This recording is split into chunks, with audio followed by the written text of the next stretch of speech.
yang disuntik kelihatan darah, pingsan. Oh, tidak tahan. Banyak ya? yang aduh, luar biasa pada itu. Tapi alhamdulillah bisa kita lewati bersama-sama.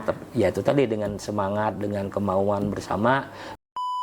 Nah, jadi saya mendapatkan 2 divisi dulu. Yang pertama divisi Sosdiklih, Parmas dan SDM. Iya. Yang kedua sama hari Rabu. Seperti hari sakral gitu Pak, ya, hari Iya, Rabu. mungkin ada beberapa filosofi yang dipilih oleh KPU RI dalam memutuskan bahwa kenapa sih setiap pemilu dan pilkada itu dilaksanakan pada hari Rabu.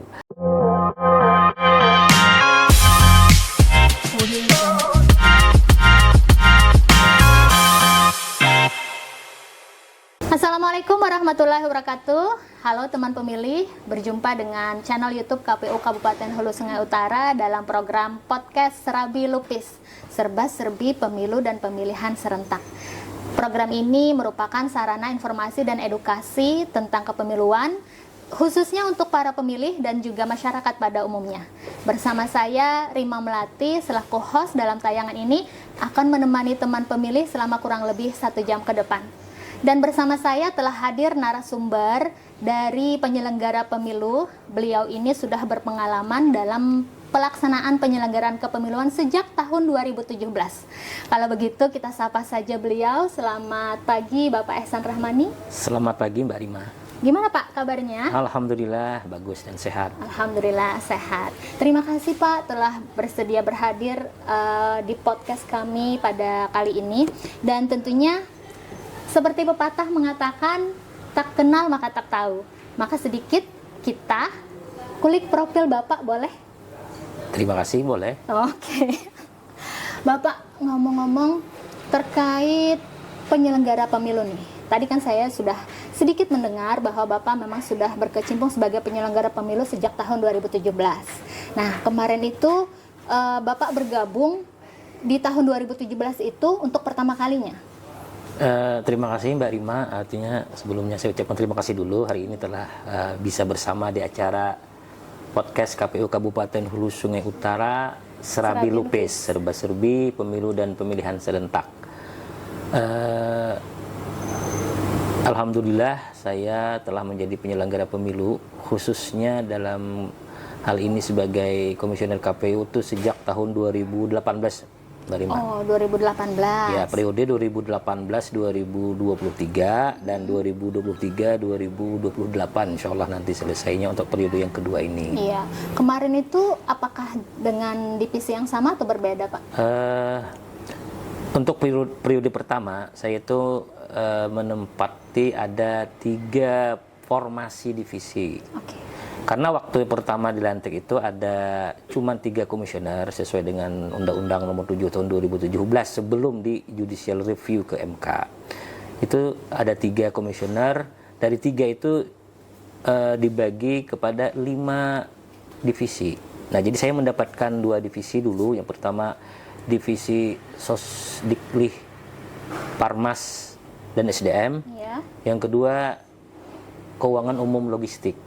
Oh, jadi Bapak waktu itu memegang 2 divisi sekaligus? 2 sekaligus. Wow. Nah, setelah putusan MK itu dijalankan dan penambahan 2 orang komisioner, saya menjabat sebagai Ketua Divisi Keuangan Umum dan Logistik sebentar. Iya. Nah, tetapi dalam nomenklatur di peraturan itu bahwa jabatan ketua pada waktu itu harus melekat pada Divisi Keuangan Umum dan Logistik. Sudah harus melekat? Ya, jadi saya harus ditukar lagi karena saya bukan ketua kan, anggota. Jadi saya mengambil divisi hukum. Hukum dan pengawasan? Kalau dulu hukum saja, setelah itu nanti tahun 2000 berapa itu perubahan ditambah hukum dan pengawasan. Oke. Terus Pak, ngomong-ngomong nih, saya pernah dengar isu sedikit, boleh ya nanya ya, kalau berkenan silahkan dijawab, kalau tidak berkenan nggak apa-apa, kita skip aja. Silahkan. Jadi begini, kemarin-kemarin itu ada isu bahwa Bapak ini bukan asli warga Hulu Sungai Utara, betul nggak sih Pak? Mengenai isu itu saya nggak pernah dengar ya sebenarnya, tapi kalau memang ada isu itu ya wajar lah, karena kan dalam seleksi penerimaan anggota KPU ini mungkin persaingan ketat, persaingan berat dan lain sebagainya. Ya isu-isu itu yang beredar di masyarakat atau di tempat-tempat di timsel di mana ya wajar lah, tidak apa-apa kalau ada memang isu itu. Nah, saya ingin klarifikasi juga bahwa Saya pastikan bahwa saya ini asli warga Hulu Sungai Utara. Asli Dibuktikan teman dengan pemilih, KTP. iya. Bapak, ibu, nenek, kakek juga sama orang sini. Oke. Luar Kecamatan Amuntai Utara. Tapi kok bisa kemarin ya isunya itu dikatakan Bapak bukan orang Amuntai gitu, Pak? Wajar lah Mbak Rima, ada apa-apa. Tapi asli ya? Asli. Bukan blasteran ya? Asli dong. Oke. Jadi sudah terklarifikasi bahwa Pak Ihsan Rahmani ini asli orang warga Hulu Sungai Utara. Oke, selanjutnya saya ingin bertanya sedikit mengenai pendidikan Bapak, boleh? Silakan. Oke, dulu-dulu kan ada informasi ini juga terkait Bapak, bahwa Bapak pernah yang namanya ketika kuliah menjadi mahasiswa, pernah menjabat yang namanya presiden mahasiswa. Oh, iya. Cerita dong Pak sedikit terkait itu. Ya, terima kasih Mbak Rima. Jadi alhamdulillah saya ini sudah diberi kesempatan untuk menempuh jenjang pendidikan S1. Khususnya sarjana itu di Kota Banjarmasin, tepatnya di IAIN Antasari Banjarmasin. Kalau sekarang berubah nama menjadi UIN, Universitas Islam Negeri Antasari Banjarmasin. Nah, selama menjadi mahasiswa, saya berusaha untuk bagaimana mengaktualisasikan diri. Artinya bahwa kampus itu sebagai miniatur kehidupan kita, juga sebagai kawah candra di muka, sebagai penempaan diri. Nah, salah satu dari penempaan diri itu adalah kita menempa diri dalam berorganisasi. Bagaimana cara manajemen, bagaimana cara melakukan aksi, perencanaan, setelah itu evaluasi dan lain sebagainya. Nah, tadi seperti yang ditanyakan, alhamdulillah pernah diberi mandat, ya boleh dibilang mandat, kepercayaan sebagai langsung. Presiden mahasiswa Ya, ya. karena waktu itu pemilihannya pemilihan langsung. Oke. Maksudnya langsung itu langsung dipilih oleh para mahasiswa. Jadi presiden mahasiswa Fakultas Tarbiyah.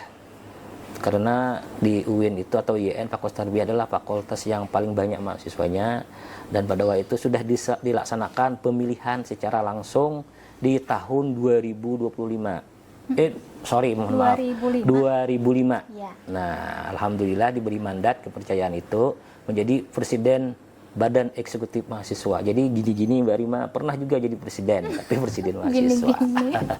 Oke, berarti kalau pernah menjadi presiden mahasiswa pernah memimpin dong Pak ya? Ya. Memimpin itu kemarin tuh miniaturnya gimana sih Pak tata kerjanya?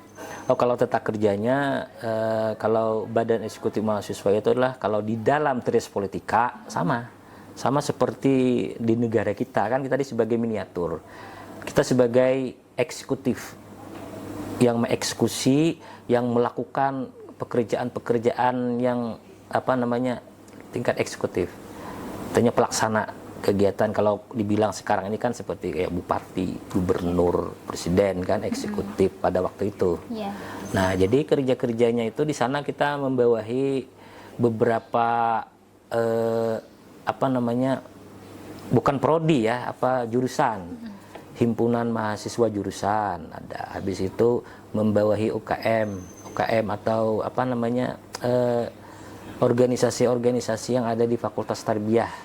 Misalnya ada di bidang seni, di bidang olahraga dan lain sebagainya, serta beberapa jurusan mahasiswa jurusan, artinya mengelola, memanajemen, memimpin semua urusan kemahasiswaan dalam hal pemerintahan kemahasiswaan. Keren ya Pak ya, pengalamannya luar biasa. Ya, tapi ada bedanya satu dengan presiden sekarang ini, nggak ada gajinya. Oh berarti memang sukarela? Sukarela, nggak ada gajinya. Anggaran itu ada, tapi digunakan semuanya khusus untuk kegiatan. Nggak ada untuk honor, untuk apa? Tidak ada insentif? Nggak ada insentif. Oh benar-benar pengabdian terhadap Benar-benar kampus? pengabdian, ya seperti itu. Jadi kita seperti Bu Presiden juga, punya menteri, punya deputi menteri, dan lain sebagainya. Alhamdulillah pengalaman itu luar biasa. Keren ya teman pemilih, pengalaman Pak Ketua KPU Kabupaten Hulu Sungai Utara. Ngomong-ngomong soal pengalaman nih Pak, apa sih yang menyebabkan atau menginspirasi Bapak akhirnya memutuskan menjadi penyelenggara pemilu? Terima kasih Mbak Rima. Jadi selama di kampus kemarin ya, kita kilas balik sebentar, flashback sebentar. Dari eksekutif, yudikatif, dan semuanya itu pernah kita alami. Kalau eksekutif kan tadi pernah jadi presiden BEM. Kalau legislatif saya pernah juga jadi anggota Dewan Legislatif Institut. Berarti juga ada Ada DPR-nya istilahnya. Kerennya. Ketua Komisi C waktu itu di bagian yang membidangi aspirasi. Jadi banyak aspirasi yang disampaikan kepada kita. Bapak yang menerima aspirasi ya, kita dari yang mahasiswa. menerima dari mahasiswa, kita rembukan dengan kemana perlu kita sampaikan lagi gitu kan. Selanjutnya juga jadi ketua partai pernah. Pernah juga. Partai pernah, makanya di kampus itu kan perwujudan daripada miniatur kehidupan kita, khususnya juga di bidang berbangsa dan bernegara. Ketua Partai Hak Asasi Mahasiswa dulu, paham? Slogannya tuh Freedom, Care, and Share. Karena kami waktu itu berpikiran bahwa mahasiswa itu harus merdeka, harus peduli, dan harus berbagi. Nah, itu yang kita perjuangkan. Jadi ketua Dewan Pembina Partai pernah juga, tapi di mahasiswa ya, sebagai di kampus ya. Di kampus ya. Nah, oleh karena itu makanya ketika ada sebuah kesempatan untuk berbakti atau mengabdi kepada negara ini lewat jalur penyelenggara pemilu dan kesempatan itu ada, syarat-syaratnya memenuhi, kemauan ada, ya udah. Kita bismillah dengan pengalaman yang ada, dengan pengetahuan yang ada, berusaha untuk menjadi penyelenggara pemilu yang baik dan benar. Oke. Tapi hebat loh Pak, tanpa adanya pengalaman sebagai mungkin ada yang badan ad hoc Bapak sudah bisa langsung masuk ke KPU Kabupaten Kota. Itu diapresiasi sekali Pak, alhamdulillah. Oke. Satu hal lagi yang ingin saya tanyakan terkait pengalaman kepemiluan. Tapi spill sedikit saja karena itu nanti akan masuk ke segmen 2 ya teman pemilih untuk lebih detailnya. Tapi sedikitlah saya bertanya mengenai pelaksanaan kepemiluan di Kabupaten Hulu Sungai Utara ini. Dari tahun 2018 itu sampai tahun 2026 ini pemilu apa saja yang sudah Bapak laksanakan sebagai penyelenggara? Sebagai penyelenggara sudah hampir mendekati 8 tahun ya. Iya. Jadi sudah menemui mahaga, ya kita bahasa Banjarnya mahaga, menjalani ada 2 pemilu dan 2 pilkada. Artinya 2 pemilihan umum, legislatif dan presiden, 2 pemilihan kepala daerah, bupati maupun gubernur. Jadi yang pertama itu pada pemilu legislatif tahun 2019. Ingat kita pada waktu itu kalau tidak salah pada tanggal 14 April ya. Itu dilaksanakan pemilu pileg untuk presiden dan wakil presiden, DPR RI, DPD RI, DPR provinsi dan kabupaten kota. Itu untuk pertama kalinya keserentakan ya? Pertama kalinya waktu itu belum serentak ya istilahnya, belum dengan gubernur kebetulan ya terpisah tahunnya, terpisah. Nah, tapi serentak se-Indonesia kan waktu itu. Nah, habis itu spill sedikit juga pada tahun 2020 itu kebetulan kita melaksanakan perhelatan akbar yaitu pemilihan gubernur dan wakil gubernur Kalimantan Selatan. Yang mana pada waktu itu juga bertepatan dengan pandemi Covid. Ya, ada beberapa dinamika yang sangat rumit sekali pada waktu itu sehingga sampai ada penundaan beberapa bulan terkait hari pelaksanaannya. Itu tahun 2020, itu yang kedua. Yang ketiga dan yang keempat yaitu pemilu serentak tahun 2024 pada pileg dan pemilihan pilkada kepala daerah tahun 2024 di bulan Februari untuk pemilu dan di bulan November untuk pemilihan gubernur dan bupati. Ya. Oke. Baik teman pemilih, demikian tadi sedikit profil dari narasumber kita pada hari ini. Kita akan membahas nanti di segmen 2 terkait lebih mendalam bagaimana sih pelaksanaan kepemiluan di Kabupaten Hulu Sungai Utara yang berdasarkan pengalaman dari Bapak Ketua KPU Kabupaten Hulu Sungai Utara. Jangan kemana-mana, tetap stay tune di channel YouTube KPU Kabupaten Hulu Sungai Utara. Like, comment, share, and subscribe channel kami.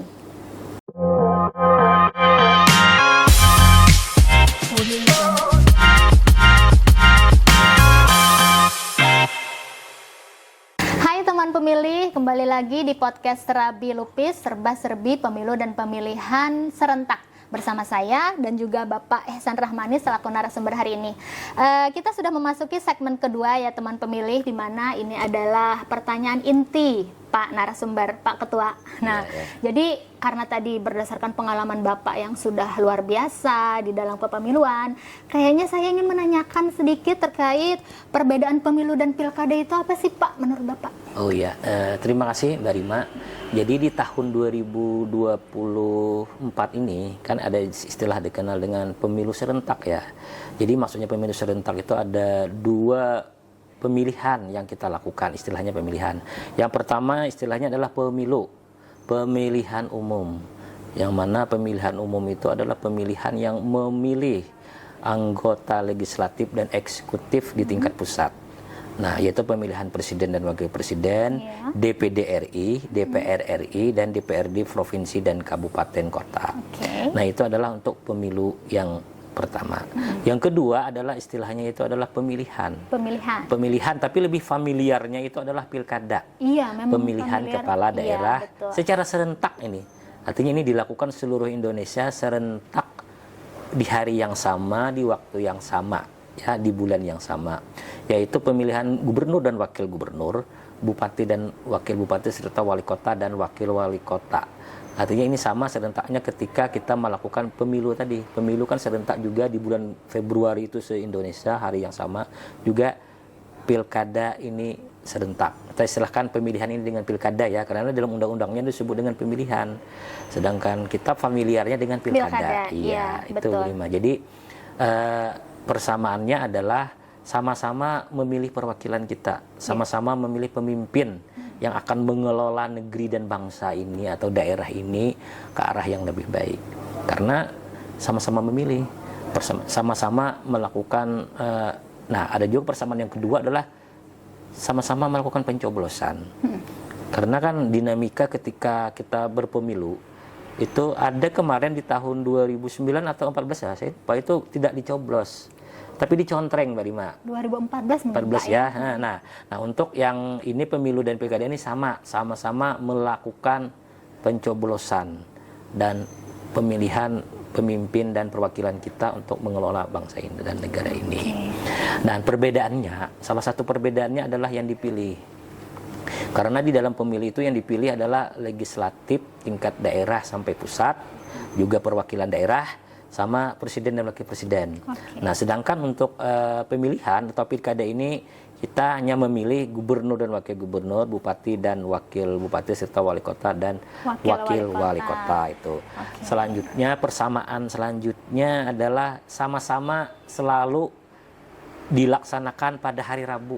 Oh, kenapa ya? Dimulai jam 7 untuk pencoblosannya, 7 pagi, berakhir jam 13 siang untuk pencoblosannya. Setelah itu dilanjutkan dengan penghitungan dan rekapitulasi. Sama-sama hari Rabu. Seperti hari sakral gitu Pak, ya, hari Rabu. Mungkin ada beberapa filosofi yang dipilih oleh KPU RI dalam memutuskan bahwa kenapa sih setiap pemilu dan pilkada itu dilaksanakan pada hari Rabu. Selanjutnya persamaannya. Soalnya untuk perbedaannya juga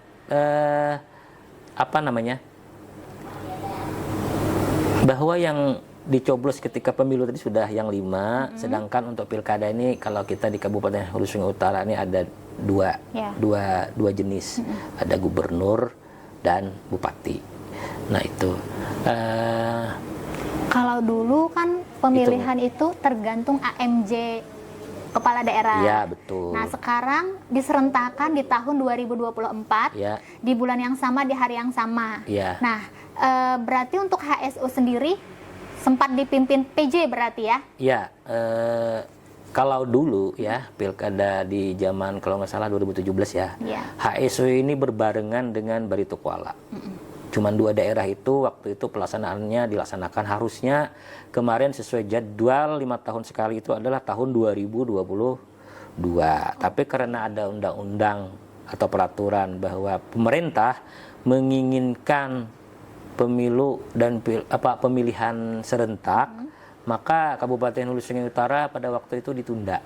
Ditunda artinya diundur. Digeser waktunya. Tapi untuk kepemimpinan ya untuk bupati dan wakil bupati tetap sesuai dengan periodisasi yang bersangkutan ketika terpilih. Nah, jadi solusinya kemarin adalah HSO ini selama kalau tidak salah 2 tahunan ya, itu dipimpin oleh PJ, pejabat sementara. terkait untuk pelaksanaan pemerintahan. Oke, tapi itu tidak bermasalah ya Pak ya, karena Tidak sesuai bermasalah. aturan. Ya, karena mungkin pemerintah sudah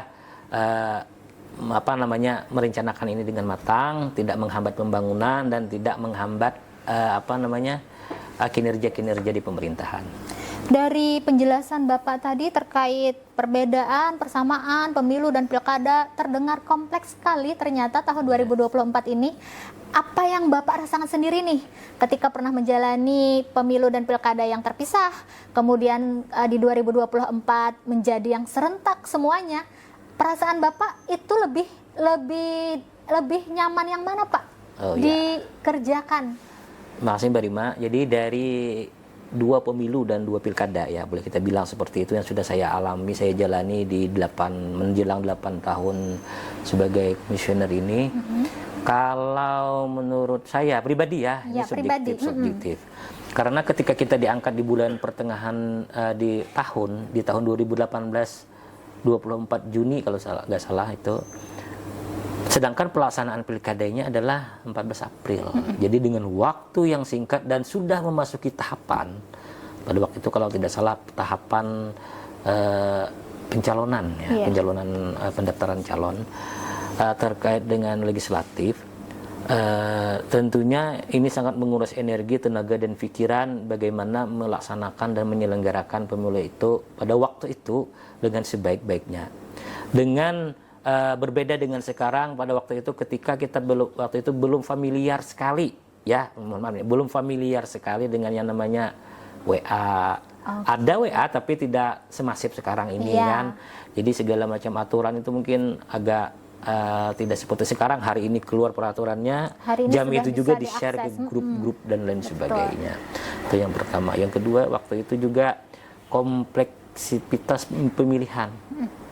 Karena pada waktu itu dilema di masyarakat itu, apalagi orang tua atau orang yang susah mengakses, bukan susah ya, artinya sangat besar lebar sekali surat suaranya sangat besar sekali. Nah, bagaimana kami itu partainya banyak ya? Iya, kami melakukan strategi bagaimana mereka bisa aktif ke TPS dan juga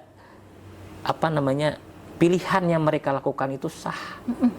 Artinya jangan sampai ketika masyarakat itu berbondong-bondong ke TPS, tetapi apa yang mereka lakukan itu tidak ada nilainya. Iya. Karena kan dalam bahasa demokrasi itu one man, one vote. Satu suara, satu value gitu kan. Satu suara, satu harga. Artinya kalau kita menginginkan satu suara, satu harga, berarti ketika mereka melakukan pencoblosan atau pemilihan itu harus dipastikan sah. Kalau tidak sah kan jadi tidak suara ada harganya berarti. Nah, itu yang pertama. Rumit sekali waktu itu pada tahun 2019 sekali dengan juga akses untuk informasi-informasi itu masih kurang lah dibanding sekarang ini. Mungkin juga kesulitan dalam mensosialisasikannya Pak. Ya, karena itu pertama kali. Yang kedua yang agak rumit juga ini yang sangat adrenalin kita dan sangat menguras emosi itu adalah ketika melaksanakan pilkada. Di zaman masa COVID. Ya betul. COVID-19. Coronavirus disease kayak itu. Wah, itu Indonesia sedunia itu. Yang mana ketika kita melaksanakan pilkada, mulai dari tahapan rekrutmen badan ad hoc sampai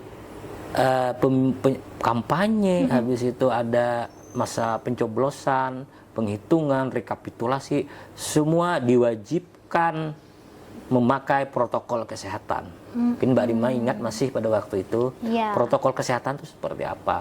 Harus berjarak. Betul. Harus memakai APD, alat pelindung diri. Sudah harus vaksin juga. Harus vaksin, harus diambil darah itu apa namanya?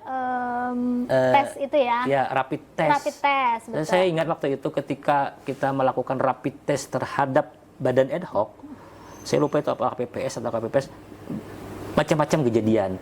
Ada yang tidak bisa disuntik karena ada nggak tembus. Ada yang nggak dapat uratnya. Ada yang disuntik kelihatan darah, pingsan. Tidak tahan. Banyak, aduh, luar biasa pada itu. Tapi alhamdulillah bisa kita lewati bersama-sama. Ya itu tadi dengan semangat, dengan kemauan bersama, didukung pemerintah daerah, masyarakat pada waktu itu.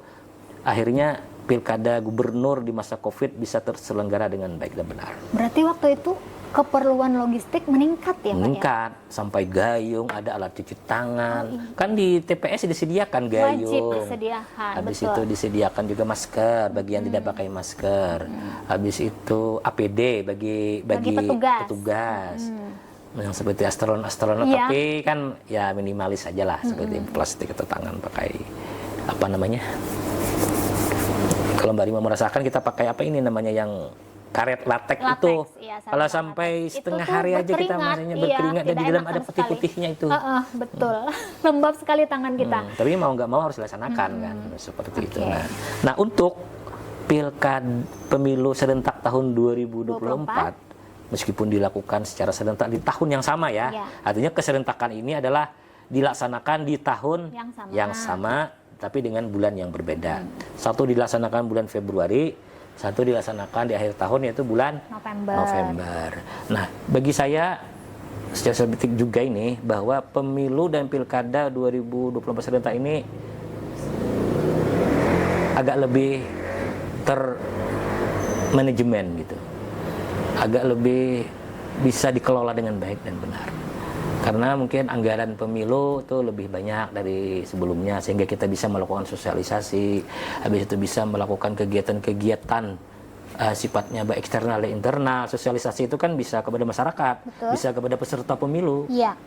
bisa kepada internal. Internal itu maksudnya penguatan kapasitas terkait nanti bagaimana Pelaksanaan. internal KPU dan badan ad hoc ini sering melaksanakan kegiatan-kegiatan misalnya bimbingan teknis dan lain sebagainya. Nah, setelah itu juga selain itu ditopang dengan digitalisasi di semua tahapan. Iya. Biasanya ada digitalisasi, Iya. ada sistem informasi yang dipakai di setiap tahapan kalau saya tidak salah. Kalau pendataan pemilih ada SIDALE, Sistem Informasi Data Pemilih. Betul. Kalau untuk peserta pemilu dan lain sebagainya itu ada SIPOL, Sistem Informasi Partai Politik. Ada SILON, Sistem Informasi Pencalonan. Ada SIDAKAM. Ada SIKADEKA. Iya. Ada banyak informasi, sistem informasi yang memudahkan kita untuk melakukannya, menginputnya, juga memudahkan kepada masyarakat untuk mengakses tersebut, baik masyarakat itu berupa pemilih maupun si peserta pemilu, sehingga transparansi dalam pelaksanaan pemilu dan pilkada ini boleh dibilang lebih maksimal. Selanjutnya juga bahwa tidak bisa kita pungkiri bahwa informasi yang berjalan begitu cepat itu membantu kita dalam hal melaksanakan tahapan-tahapan pemilu dan pilkada, Mbak Rima. Oke. Karena setiap aturan, baik itu yang dikeluarkan DPR, Presiden, KPU, yang berkaitan dengan pemilu dan pilkada bisa kita akses dengan cepat. Pagi sudah disahkan, siangnya sudah ada, kita mendapatkan salinan daripada aturan tersebut. Nah, ini sangat bermanfaat sekali karena ketika hari H itu, saya ingat waktu hari H pilkada ya, kalau nggak pilkada pileg itu, itu ada 4 surat keluar untuk mengantisipasi dan menyelesaikan persoalan-persoalan yang terjadi di lapangan.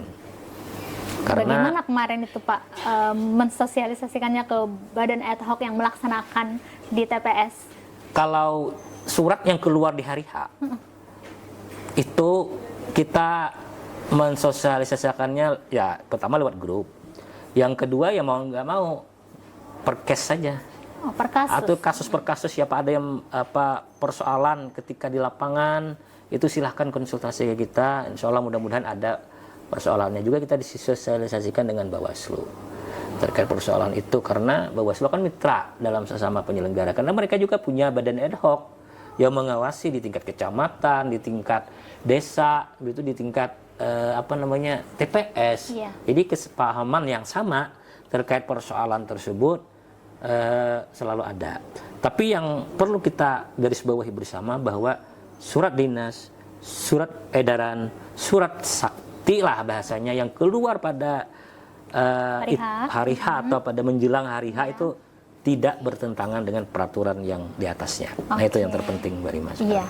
Nah, Dari sekian banyak tadi yang sudah Bapak alami dalam penyelenggaraan pemilu maupun pilkada, kira-kira Pak secara garis besar aja kendala yang paling susah Bapak selesaikan itu ada nggak sih Pak?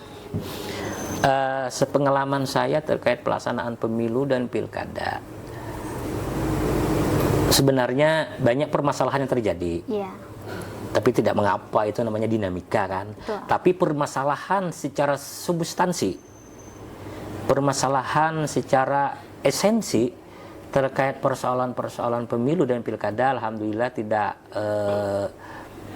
terjadi secara masif lah di tempat kita, karena sudah kita lakukan langkah preventif, artinya segala macam aturan kita sosialisasikan kepada masyarakat, kita sosialisasikan kepada peserta pemilu. Nah ini sangat penting sekali, Mbak Rima. Jadi kalau untuk pemilu 2019 itu case yang mencuat, itu adalah kita ada melakukan pemungutan suara ulang. Pemungutan suara ulang. Ya, di 2 TPS. Di kecamatan mana kemarin Pak? Kalau tidak salah kecamatan Monte Tengah gitu. Iya. Karena itu berbagai macam latar belakang dan kompleksivitas, kecapean. Karena kan apa kemarin penyebabnya Pak? Kenapa kok sempat terjadi pemungutan suara ya, ulang? karena pemilu 2019 itulah pemilu yang sangat kompleksivitas dan melelahkan dengan berbagai macam aturan dan sebagainya. Ya kalau itu kemarin kalau tidak salah adalah orang yang tidak berhak memilih, ya orang yang tidak berhak memilih melakukan pencoblosan secara undang-undang, udah itu mau Pasti, tidak mau ya. pasti harus diulang karena akan jumlahnya itu akan tidak sinkron dengan DPT. Iya. Dan hasilnya itu. Nah, tapi kemarin yang diulang itu cuman untuk DPR RI saja, ya. Untuk DPR di kabupaten, DPD, habis itu presiden dan ke provinsi clear, nggak ada. Oke, berarti yang hanya diulang hanya untuk satu jenis pemilihan, yaitu tadi DPR RI saja. Nah, untuk pemilu gubernur, alhamdulillah clear saja. Ya, dinamika terjadi di lapangan, ada yang protes, ada apa, ya. Nah, untuk pemilu serentak ini hambatan kita yang terjadi karena sudah ada pengalaman-pengalaman kita di 2019, di 2020, baik itu berkenaan dengan logistik, baik itu berkenaan dengan SDM, baik itu berkenaan dengan teknis pelaksanaan di lapangan, sudah kita lakukan antisipasi, ada plan A, plan B. Tentunya plan A, plan B dan antisipasi itu tidak bertentangan dengan aturan, artinya tidak bertentangan dengan Undang-Undang Dasar dan tidak bertentangan dengan Undang-Undang Pemilu itu sendiri. Berarti setelah adanya pengalaman tahun 2019, 2020, menghadapi tahun 2024 sudah punya peta-peta tersendiri untuk agar yang kejadian tahun 2019 tidak terulang kembali ya Pak ya? Betul Mbak Rima. Jadi alhamdulillah kan 2024 serentak pemilu dan pilkada serentak ini itu HSO itu clean and clear. Artinya semua rekapitulasi yang kita lakukan dan keputusan yang kita lakukan melalui rapat pleno di semua tingkatan, paling tidak rapat pleno di kabupaten dan di provinsi untuk gubernur itu clean and clear. Artinya tidak ada pemungutan suara ulang, tidak ada pemilihan ulang, tidak ada gugatan hukum, baik itu dari tim dan lain sebagainya. Kan kalau di tempat-tempat lain itu ada yang digugat ke MK, ada yang digugat ke pengadilan dan lain sebagainya. Alhamdulillah untuk tahapan proses pelaksanaan dan sampai hasil penetapan itu berjalan dengan lancar, aman dan sesuai dengan aturan yang telah ditetapkan gitu. Artinya bolehkah dianggap itu adalah sebuah pencapaian atau kesuksesan tersendiri untuk KPU Kabupaten Hulu Sungai Utara? Ya secara kasat mata kalau kita menilai diri kita sendiri kan itu kurang elok Mbak Rima. Biarkanlah masyarakat atau orang lain yang menilai kinerja kita. Karena kita sebagai penyelenggara pemilu itu harus siap menerima saran, menerima masukan, juga menerima kritik. Kalau memang kita salah, kita perbaiki. Kalau itu juga yang sering saya sampaikan kepada masyarakat pemilih atau paling khusus juga kepada para peserta. Karena kan peserta pemilu dan pilkada itu berbeda. Kalau peserta pemilu itu mereka adalah partai politik yang terdaftar di Kabupaten Hulu Sungai Utara. Iya. Untuk pemilu 2024 kemarin ada 17 partai politik Yang terdaftar di HSU. Karena kan secara nasional kita itu ada 24 partai politik, 6 partai politik lokal Aceh, dan 18 partai politik nasional. Nah kebetulan di Kabupaten Hulu Sungai Utara partai buruh itu tidak terdaftar karena mereka tidak ada kesekretariatannya, tidak ada kepengurusannya, dan tidak melakukan registrasi ke sini. Setelah itu kita klarifikasi ke tingkat atasnya provinsi, memang belum ada pada waktu itu. Nah, untuk pilkada serentak itu pesertanya itu adalah untuk bupati ya, itu adalah calon bupati dan wakil bupati. Alhamdulillah kemarin ada 3 pasangan calon bupati dan wakil bupati. Tentunya mereka punya tim sukses, tim pemenangan. Nah, disitulah pentingnya kita mensosialisasikan segala macam aturan, segala macam keputusan terkait dalam tahapan-tahapan yang kita lalui bersama, agar tidak ada terjadi miskomunikasi, kesalahpahaman mengartikan aturan tersebut, sehingga sering kita melakukan rakor kepada para peserta tersebut untuk ya meminimalisir daripada kesalahpahaman atau paling tidak meminimalisir kesalahan kita. Juga dengan Bawaslu. Saya menganggap bahwa Bawaslu ini adalah partner kerja, artinya saudara kan sama-sama sebagai penyelenggara pemilu, tapi mempunyai fungsi dan tugas berbeda. Saya menganggapnya bahwa kawan-kawan Bawaslu ini sebagai seperti apa itu yang di dalam waktu kita kecil itu kan sering Uri Handayani. Seperti kalau kita berada di depan, kita sebagai pemimpin, artinya orang yang membukakan jalan. Kalau kita berada di samping, itu sebagai pengingat, pembersama. Nah, kalau di belakang itu sebagai penyemangat, pendorong, ya, dalam hal kita melakukan sebuah tujuan. Nah, tujuan kita hari ini adalah bagaimana melaksanakan pemilu dan pilkada serentak ini dengan sebaik-baiknya sebenar-benarnya. Fungsi Bawaslu ya ketika ada kita kealfaan, kemiring-miringan dikit, ya Bawaslu yang mengingatkan. Kalau ada yang pindah aja. Kalau ada yang mulai ada serong-serong dikit, Bawaslu yang menyampaikan. Ini belum sesuai aturan. Ini kan ada apa-apa. Kita membuka kritik dan saran, menerima kritikan, saran dan rekomendasi lah, istilahnya seperti itu. Ngomong-ngomong soal hubungan kerja nih dengan Bawaslu. Nah, kira-kira Pak, ada nggak sih pengalaman Bapak pribadi yang mungkin terbentur dengan peraturan yang mereka acu gitu? Ya, terima kasih Mbak Rima. Kalau secara substantif ya,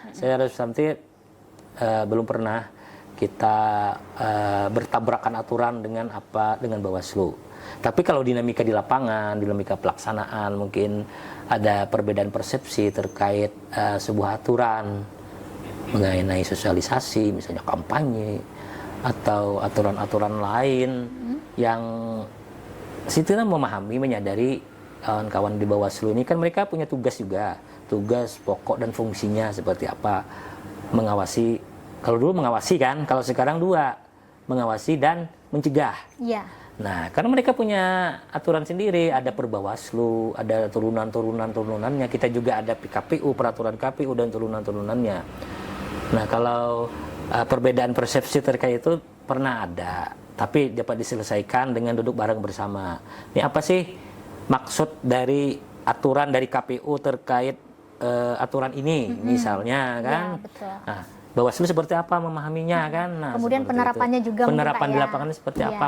Kalau dibicarakan seperti itu, saya yakin aja. Tidak terjadi bentrokan. Tidak terjadi bentrokan, tidak terjadi apa di lapangan ini persoalan-persoalan yang substansi yang akhirnya bisa menimbulkan stigma yang tidak baik terhadap penyelenggara pemilu. Tentunya kebersamaan kita, kerjasama kita ini juga bukan kebersamaan yang sifatnya jelek kan, artinya kalau untuk kebaikan, untuk aturan yang bagus, untuk menerapkan keadilan, kan ada prinsip-prinsip pemilu itu. Bagi peserta pemilu tidak apa-apa.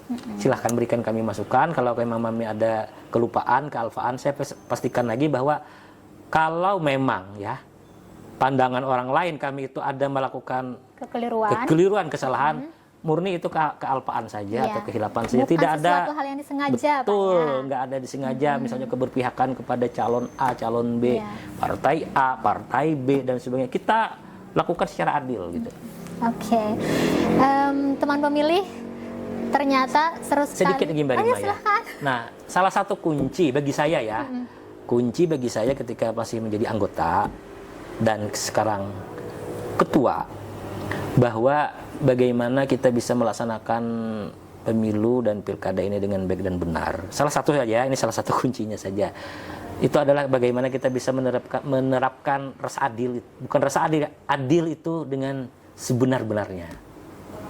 Ya, Mbak Rima. Jadi kan kita adil itu sering mendengar ada dua versi ya. Iya. Ada yang satu adil, ada yang berkeadilan. Berkeadilan dan adil. Kalau menurut saya yang berkeadilan itu misalnya kita punya anak 3 orang. Satu sekolah SMA, satu sekolah dasar, Ya. satu belum sekolah. Nah, kalau berkeadilan bagi mereka itu menurut saya itu adalah yang SMA itu uang jajannya aja ya. Uang jajannya misalnya 25.000 satu hari. Ya. Yang SD itu cuma 5.000. Karena dekat rumah kan. Ya. Nah, habis itu yang belum sekolah ya udah dikasih kerupuk-kerupuk atau cemilan saja. Nah, itu adalah konsep berkeadilan karena dia sesuai dengan keperluan dan kebutuhan. Kalau adil, Nah, kalau adil dalam penyelenggaraan pemilu itu adil secara secara murni. semuanya diberlakukan sama. Iya, betul. Semua peserta pemilu, khususnya ya, secara khusus nih, diberlakukan sama. Baik yang lama maupun yang baru. Untuk pemilihan serentak pemilu itu kan pesertanya partai politik. Iya. Partai politik itu kita tidak memandang besar partainya, lama partainya, habis itu berpengaruh partainya atau tidaknya. Karena kan di situ ada partai baru, Iya. partai menengah, misalnya istilahnya kan Iya, seperti itu, partai gurem dan sebagainya. Kita sama memperlakukan dalam hal pelayanan kepada mereka itu kita lakukan sama. Misalnya kita melakukan pelayanan kepada partai A dengan porsi 5 biji, nggak seperti contoh aja ini ya, Iya, contoh. 5 biji. Padahal partai A ini memang partai besar, partai terkenal dan sebagainya. Ketika partai R dia melakukan kita melakukan pelayanan kepada sama Sama 5 biji juga porsi tersebut. Nah, dengan begitu insya Allah ya, meskipun kita bukan makhluk yang sempurna, bukan lembaga yang sempurna, tapi paling tidak dengan memaksimalkan itu sehingga kita bisa meminimalisir persoalan-persoalan yang terjadi di lapangan. Artinya dengan diberikan keadilan yang sama, mereka berkeyakinan juga bahwa KPU ini udah pada relnya saja sudah kan, artinya dilayani secara bersama-sama. Yang terpenting bahwa pelaksanaan pemilu dapat dilaksanakan lancar dan baik. Urusan partai, urusan peserta pemilu ingin memperoleh suara sebanyak-banyaknya, silahkan strategi masing-masing. Kecuali kan ada partai itu sebagian LO-nya ya atau pengurusnya yang aktif.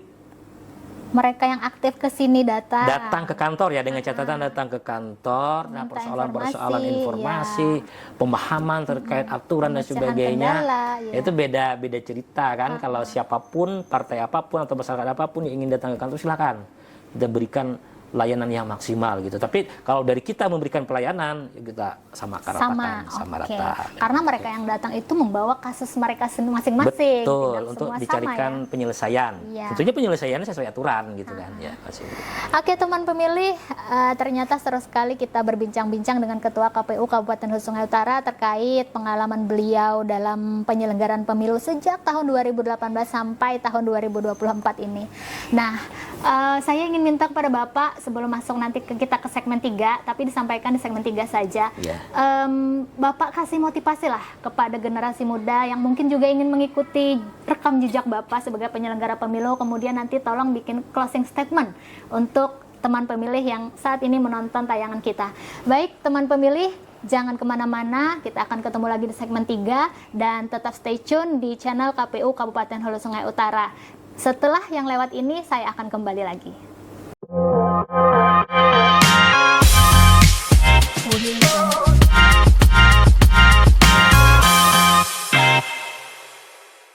Hai teman pemilih Oke, kembali lagi di podcast Serabi Lupis, serba-serbi pemilu dan pemilihan serentak. Masih bersama saya, Rima Melati, dan juga narasumber kita, Bapak Ketua KPU Kabupaten Hulu Sungai Utara, Bapak Ehsan Rahmani. Sebagaimana tadi saya sudah bilang bahwa segmen 3 ini adalah kesempatan untuk Bapak nih memberikan semangat kepada generasi-generasi penerus yang mungkin juga berminat sebagai penyelenggara pemilu. Dan tentunya juga sedikit Pak, berikan wejangan untuk para pemilih, kemudian juga closing statement Bapak terhadap acara kita pada hari ini. Silakan Pak. Terima kasih Mbak Rima atas kesempatan di segmen ketiga ini ya. Tadi sudah kita bincang-bincang, bicara-bicara terkait dengan pemilu serentak tahun 2024, 2019, 2020.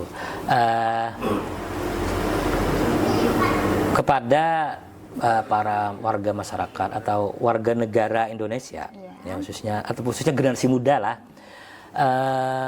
yang ingin menjadi penyelenggara pemilu, baik itu di tingkat kabupaten, provinsi maupun pusat, maupun mau penyelenggara pemilu di tingkat badan ad hoc, atau kecamatan maupun desa. Yang pertama itu adalah tanamkan niat yang lurus.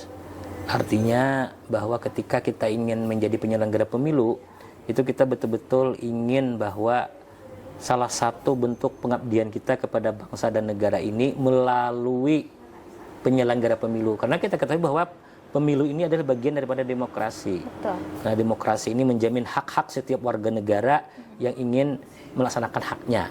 Nah, tentunya juga itu yang pertama, luruskan niat. Yang kedua, siapkan kompetensi diri.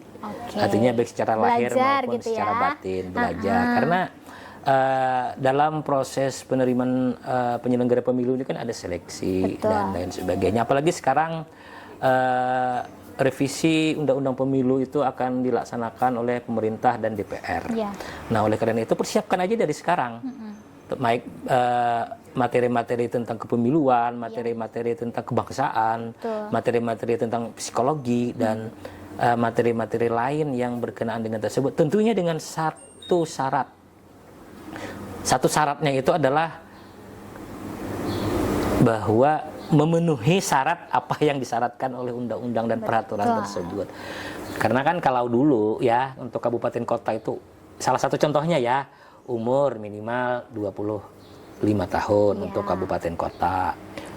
30 ya, 30 maaf. 30 untuk kabupaten kota, provinsi itu 35 dan RI itu adalah 40. Belum tahu kita nanti setelah revisi undang-undang itu apakah itu masih berlaku atau sebagainya. Yang penting itu. Artinya kalau memang kita ingin menjadi penyelenggara pemilu, syarat-syarat yang disyaratkan oleh aturan itu harus dipenuhi biar tidak terjadi persoalan di masa yang akan datang. Terus juga sering-sering nonton juga podcastnya Serabi Pemilu. Oh iya, itu harus itu Mbak Rima. Karena kita kan karena di sini apalagi yang kalau belum ada pengalaman ya Pak ya. Sambil mendengarkan orang berbagi pengalaman. Karena di Serabi ini kan media informasi dan edukasi khususnya tentang kepemiluan dan pilkada. Nah, oleh karena itu artinya semua warga negara yang memenuhi syarat itu mempunyai kesempatan yang sama. Silahkan ekspresikan potensi diri untuk menjadi penyelenggara ini. Karena kenapa saya harus dibilang tadi pertama niat yang lurus dan disiapkan semuanya? Karena menjadi penyelenggara pemilu itu tidak mudah. Karena yang kita layani ini adalah masyarakat atau peserta pemilu yang betul-betul mereka itu mengharapkan kita ini bisa melaksanakan proses pemilu ini dengan baik dan benar agar nanti hasilnya bagus. Pak, proses yang ingin saya adalah sangat banyak anasir-anasirnya atau unsur-unsur yang dipenuhi, prinsip pemilu, prinsip penyelenggara pemilu, prinsip penyelenggaraan pemilu.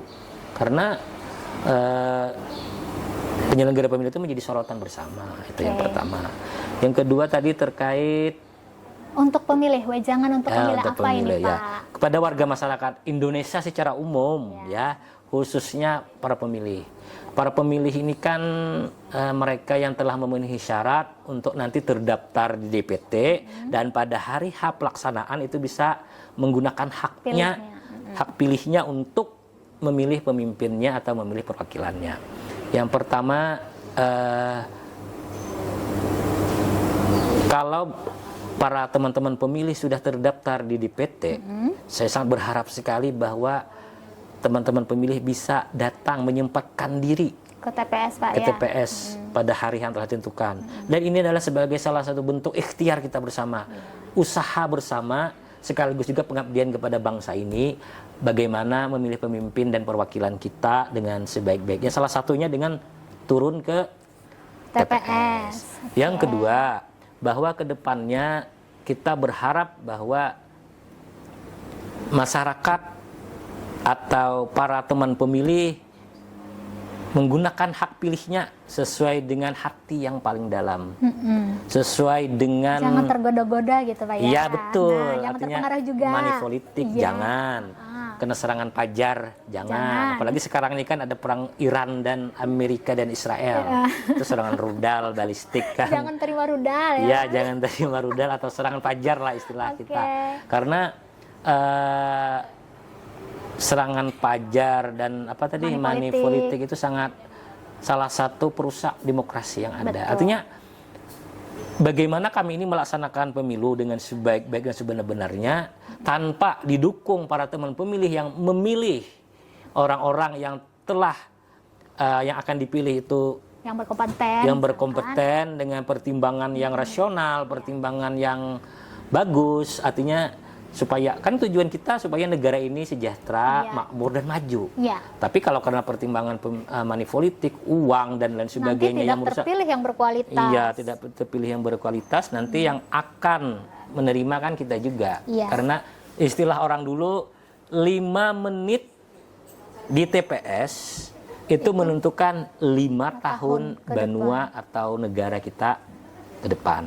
Karena yang kita pilih ini mereka yang melakukan apa kebijakan-kebijakan dan aturan, mengambil kebijakan dan melaksanakan kebijakan terkait di negara kita ini. Nah, saya pesankan lagi tadi, memilih dengan hati yang jernih, yang paling dalam dan berikhtiar agar bahwa pemimpin dan perwakilan kita ke depannya lebih baik lagi. Oke Pak, terakhir nih closing statementnya dari Bapak terkait program kita kali ini. Ya, Alhamdulillah hari ini, khususnya tepatnya di bulan puasa yang penuh berkah ini, apalagi ini di 10 awakhir. 10 awakhir ini kan kalau boleh dibilang di dalam bahasa agama itu sebagai pembebasan dari api neraka.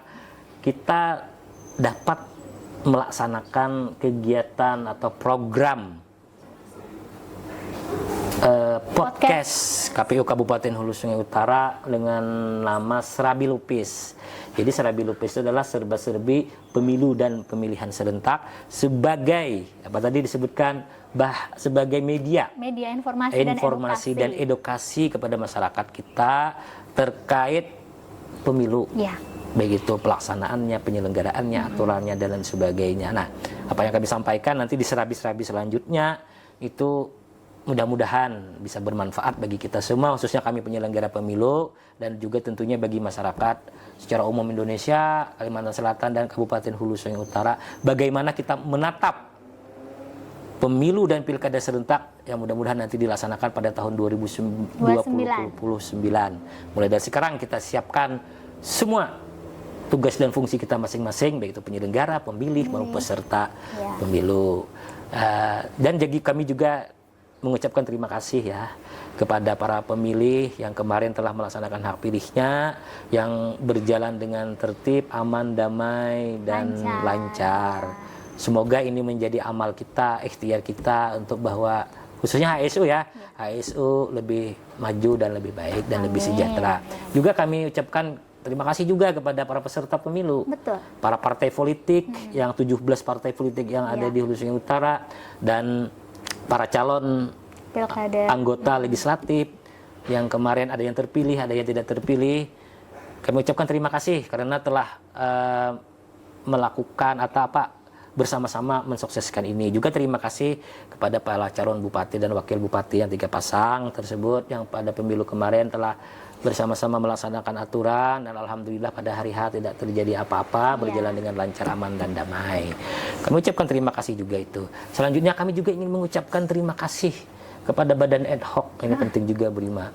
PPK dengan sekretariatnya di kecamatan, PPS dengan sekretariatnya di tingkat desa, dan KPPS di tingkat TPS beserta keamanan keamanan 2 orang.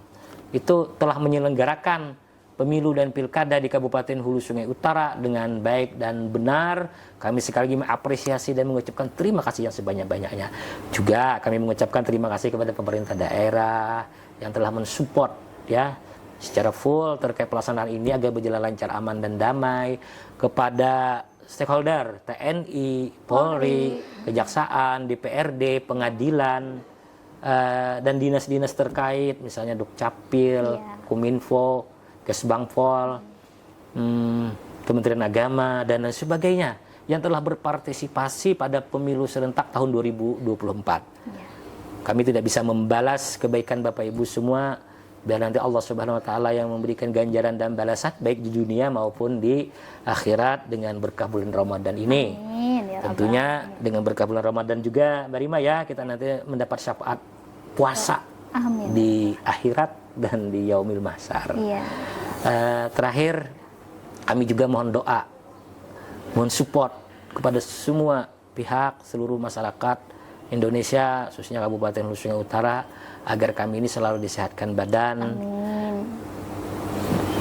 disehatkan pikiran, disehatkan jasmani dan rohani, diberi penglihatan seperti doa itu kan.